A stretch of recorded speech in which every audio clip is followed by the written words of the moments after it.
स्वागत है आप सभी का अपनी चैनल ऑनलाइन स्टडी 1.6 में।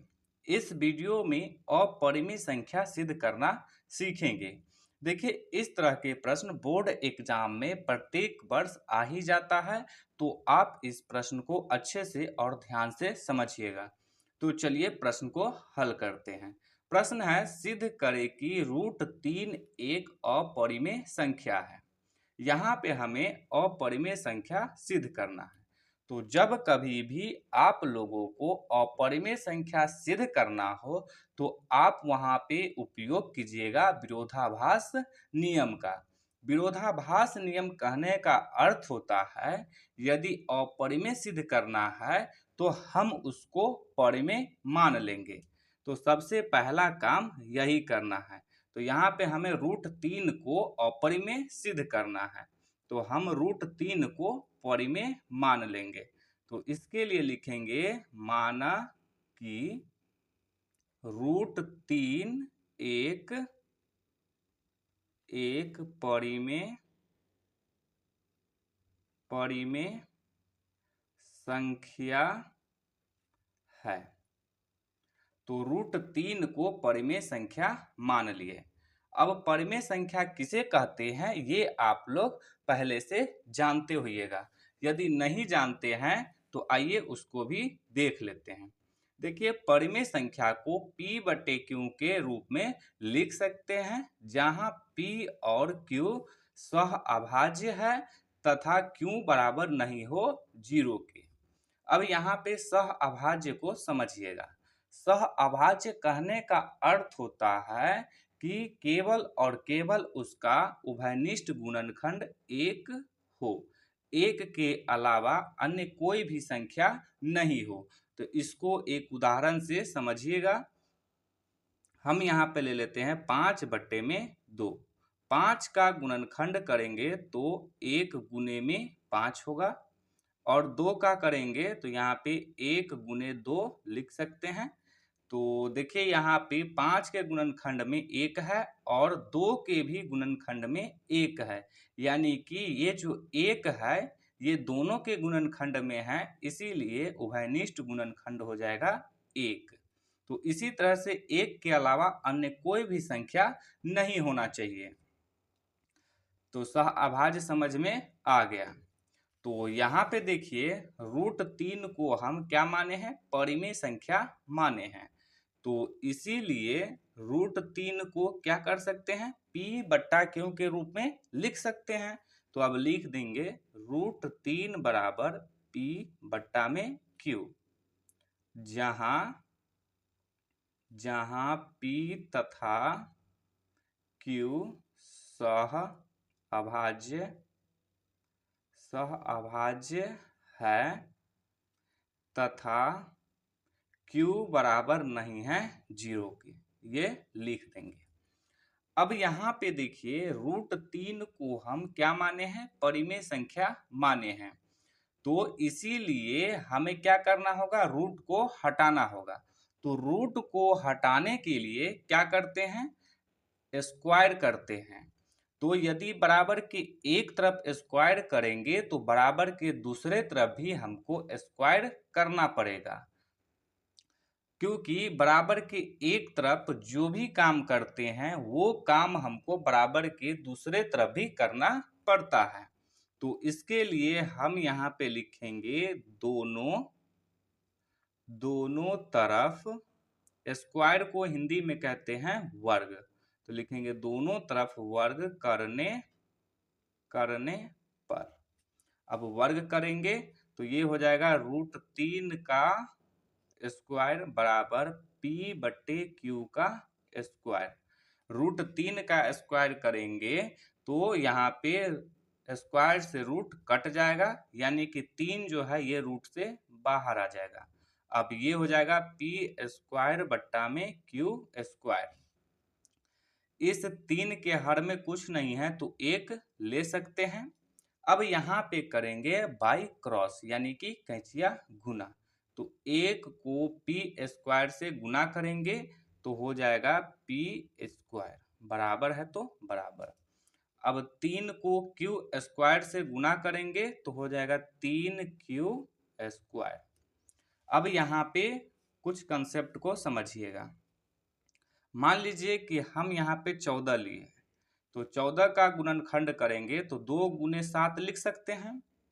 तो ये जो 2 गुने 7 कहने का अर्थ होता है कि ये जो 14 है ये इस 2 से भी कटेगा और इस 7 से भी कटेगा, यानी कि विभाज्य होगा। ठीक उसी प्रकार से यहाँ पे क्या है, यहाँ पे है पी स्क्वायर बराबर 3Q स्क्वायर। तो इस बीच में कोई चिन्ह नहीं है तो गुना का है। तो यहाँ पे इसका कहने का अर्थ यह है कि ये जो पी स्क्वायर है ये 3 से भी कटेगा और इस क्यू स्क्वायर से भी कटेगा। तो हम इस बात को यहाँ पे लिख सकते हैं। तो यहाँ पे लिखेंगे पी स्क्वायर क्या है, 3 से कटना को विभाज्य लिखते हैं, 3 से विभाज्य है। यहाँ पे एक और कंसेप्ट को समझिएगा। 4 का स्क्वायर करेंगे तो हो जाएगा 16। 16 में यदि 2 से भाग देंगे तो ये कितना से कट जाएगा, 8 से पूरा पूरा कट जाएगा। तो 16 यदि 2 से कट रहा है तो 4 भी क्या है, 2 से कट रहा है। तो इसका कहने का अर्थ यह हुआ कि यदि स्क्वायर करने पे जितना आता है वो किसी संख्या से कट रहा है तो जिस संख्या का स्क्वायर किए हैं वो संख्या भी उस संख्या से कटेगा। तो यहाँ पे देखिए पी स्क्वायर क्या है, 3 से कट रहा है, यानी कि पी भी 3 से कटेगा, पी भी 3 से कटेगा। तो अब इसी बात को यहाँ पे लिख देंगे, लिखेंगे इसीलिए पी भी 3 से, यहाँ पे 3 है, 3 से विभाज्य है।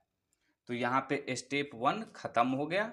अब यहाँ पे स्टेप 2 शुरू होगा। तो इसको ध्यान से रखिएगा, क्या है कि P कितना से कट रहा है, 3 से कट रहा है। तो क्या कीजिए आप P बराबर में लिख दीजिए 3। तो P बराबर में लिख दिए 3। अब यहाँ पे आप कोई एक चर मान ले लीजिए। चर मान कहने का अर्थ हुआ कि A से Z तक में से कोई भी एक मान ले सकते हैं। तो चलिए हम यहाँ पे ले लेते हैं R। तो ले लिए R। अब देखिए यहाँ पे किस चीज का मान निकला हुआ है, पी स्क्वायर का, लेकिन यहाँ पे क्या है, P है। तो हम यहाँ पे भी पी स्क्वायर का मान निकाल लेते हैं। तो इसके लिए हमें लिखना होगा दोनों तरफ वर्ग करने पर। तो चलिए वर्ग करते हैं। तो ये हो जाएगा P का स्क्वायर बराबर 3R का स्क्वायर। ये हो जाएगा P स्क्वायर बराबर 3 का स्क्वायर करेंगे तो हो जाएगा 9, R का स्क्वायर करेंगे तो हो जाएगा R स्क्वायर। इसको आप मान लीजिए समीकरण 1। अब देखिए यहाँ पे पी स्क्वायर का मान है 3Q स्क्वायर।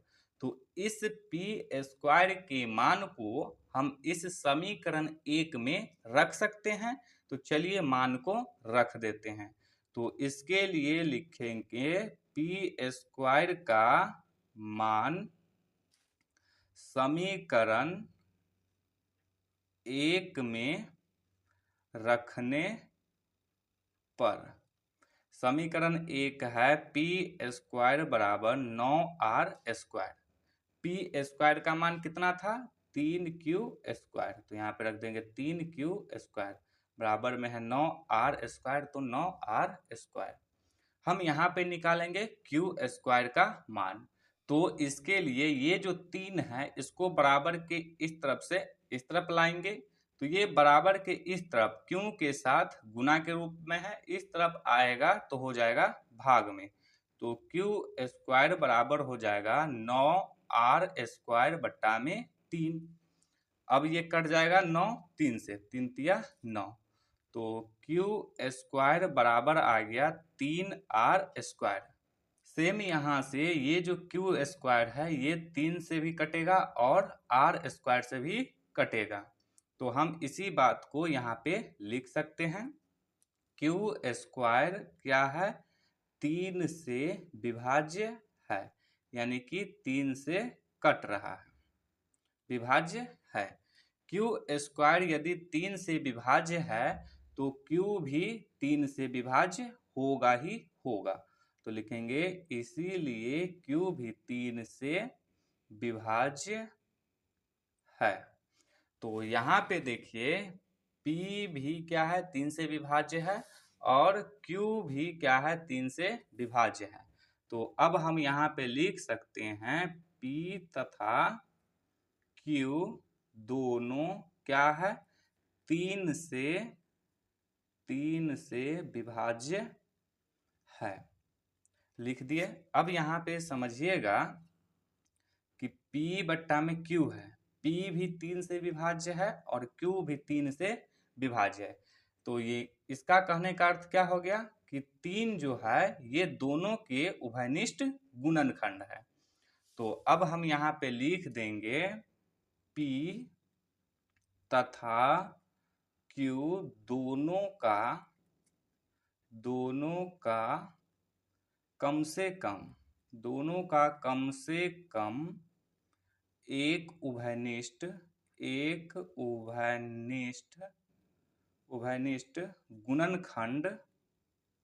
गुणनखंड क्या है, 3 है। अब यहाँ पे समझिए कि हम जो माने थे वो क्या माने थे कि P और Q सह अभाज्य है। सह अभाज्य का अर्थ होता है P और Q का उभयनिष्ठ गुणनखंड केवल और केवल 1 है, 1 के अलावा अन्य कोई भी संख्या नहीं है। लेकिन जब इसको हल किए हैं तो 1 के अलावा 3 भी इसका उभयनिष्ठ गुणनखंड आया है, यानी कि हम जो माने हैं वो गलत मान दिए हैं, उल्टा मान दिए हैं। तो अब इसी चीज को यहाँ पे लिख देंगे। तो लिखेंगे अतः हमारी गणित में मानना को कहते हैं अवधारणा। तो हमारी अवधारणा क्या है, विरोधाभास है। विरोधाभास यानी कि उल्टा है। तो लिखेंगे विरोधाभास है, उल्टा है। तो इसीलिए √3 को क्या माने हैं, परिमेय माने हैं। तो इसीलिए √3 क्या हो जाएगा, अपरिमेय हो जाएगा। तो लिख देंगे इसीलिए √3 एक क्या है, अपरिमेय संख्या है, अपरिमेय संख्या है। ये हमें सिद्ध करना था, तो ये सिद्ध हो गया। तो अब यहाँ पे लिख देंगे प्रूव्ड। तो यही हो जाएगा इसका आंसर। तो उम्मीद है कि आप लोगों को समझ में आया है। यदि समझ में आया है तो इस वीडियो को लाइक कर दीजिए और चैनल को सब्सक्राइब कर दीजिए।